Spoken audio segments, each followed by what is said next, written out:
morning. I'm at the farm today and I've got a few different projects happening.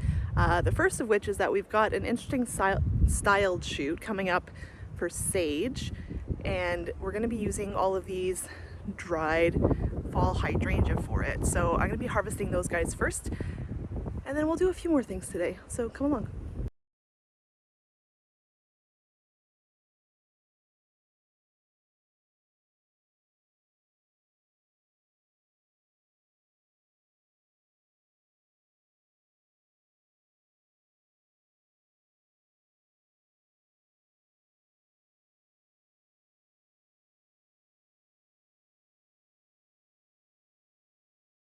Okay, so right now I have 100 stems of dried hydrangea. They're all bundled into smaller packs of 10. There's one bundle of 10. I got 10 bundles here. A lot of really big, beautiful hydrangea. I may end up needing more, but we'll start here and see what else we need. So the next project for me today, on this very windy day, is to deal with my boxwood. So initially I bought these boxwood plants to put into the shrub patch. I thought I could use them as a cut foliage for sage, but they just grow way too slowly. And so I've been just letting them kind of sit in their pots for a couple of months while I try to decide what to do with them. And I think that I finally decided that I'm going to create a little hedge for them at the edge of the driveway. So the driveway extends down and then it comes into this little parking area here. Now the parking area is about 25 feet deep from this corner back to where there's kind of like a little turnaround space. If I plant these plants about 22 inches apart, that gives me space for all 13. So I have one larger guy here, and then I got 12 of the little babies. So I've got 13 plants in total, and that spacing will allow me to bring these guys all the way down to this corner here. So the line here in this space is not exactly straight.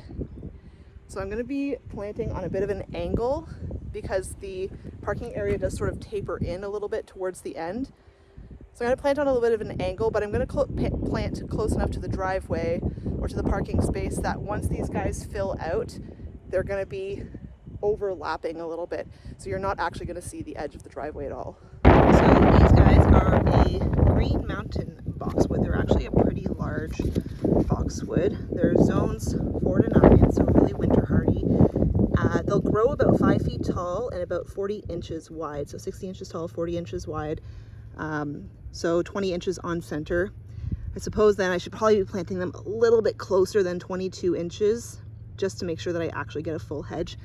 But I don't know that I really care about that really dense, boxy boxwood look. I might actually just leave them grow round and kind of adopt their natural shape. And if there's some space between, I don't really care that much. I think it'll still look very nice. So I'll stick to my original plan, 22 inches on center, and plant them down this row here. I'm going to start digging some holes.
Well, that is a project that I'm very happy to have finished. You can see that these guys are looking a little bit sad. I don't think that's fall coloring. I think that's just they were in their pots for too long. But hopefully they've got lots of compost now and lots of room to grow out. They were pretty root bound in those pots. So hopefully now they're gonna bounce back. And in a few years we're gonna have a really cool hedge here. I like it.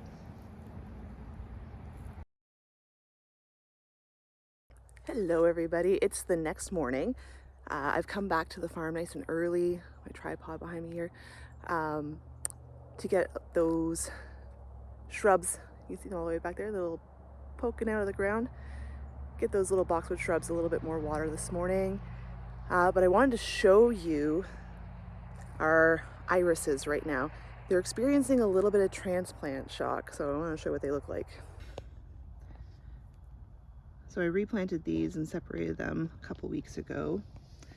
And you can see that some of the leaves don't look great. I mean, we did have some of these guys dying. This guy's not too bad. But we do have a couple of them that are struggling a little bit more than the others. This guy's probably buried a little deep. But I think that we're just having a little bit of shock here. They're not terrible. But I did cut some of their roots down. Some of their roots were like 8 inches long, and I cut them down from 8 inches to 3 or 4 inches. Some of them I cut even a little bit shorter just to get them into the ground. And they're struggling, but this means that they're putting energy into their roots. These guys. They're putting energy into rebuilding their root systems right now. And I'm pretty confident that they're gonna bounce back in the spring and look really, really good. And see these guys over here too. These are the Beauty Within. Really pretty, these ones. But yeah, you can see lots of yellowing happening. I feel like this time last year, when I planted these, they started to green up actually once I got them in the ground. So the fact that they're turning yellow means that they're struggling a bit. But they'll bounce back. So I'm actually heading up to Ottawa today, so I won't be here for the whole day, but I got a lot done yesterday. I didn't get everything on film. I harvested some more seeds because there's still stuff in the perennial bed that's growing, and lots of really beautiful seed heads, things I wasn't really going to collect, but it's hard when they're all out there and they're beautiful things. You just kind of want to have those seeds, right? And I also harvested a few things. So I have this bucket. This is our sage right now. The sage is still looking really good. So we didn't use the sage a lot this year. I'm gonna try to separate these guys. There we go.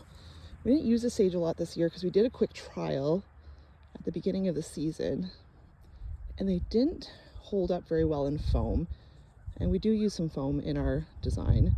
And they held up in water, but not as well as some of the other stuff that we've used. But their stems now are a lot woodier. You know, it's getting to the end of the season and they've matured. So we want to do some trials on them again. So I've harvested some of that. Put that back in there. And then this white thistle. Some of these guys still look so pretty. Like you're getting a little bit of yellowing on here, but how pretty is that? And then I harvested some of the white thistle that is actually starting to turn brown, because even though it's starting to turn brown, it's getting that like fall coloring, it's drying out. I think that looks so pretty. And with our style shoot coming up, I feel like these match the hydrangea really nicely, and they might provide some coverage that we need. So I'm not 100% sure that we're going to use any of it, but I harvested it so I can bring it up to the office and talk to the girls and see what they think. So didn't expect to be harvesting anything mid-November, but here we are. I guess it's not mid-November, it's like November 7th right now, but still, in November, harvesting anything in Zone 5B is pretty wild. So that's gonna do it for me today, you guys. I do have all of my daffodils in the ground now. I didn't film that. I still have to plant my tulips, and we have to cover this annual patch, get this tile drain in the ground, which we're gonna do on Sunday, and a few little projects here and there, but we're almost ready for winter. We're getting there. So I hope you guys have a great day, and we'll see you in the next one.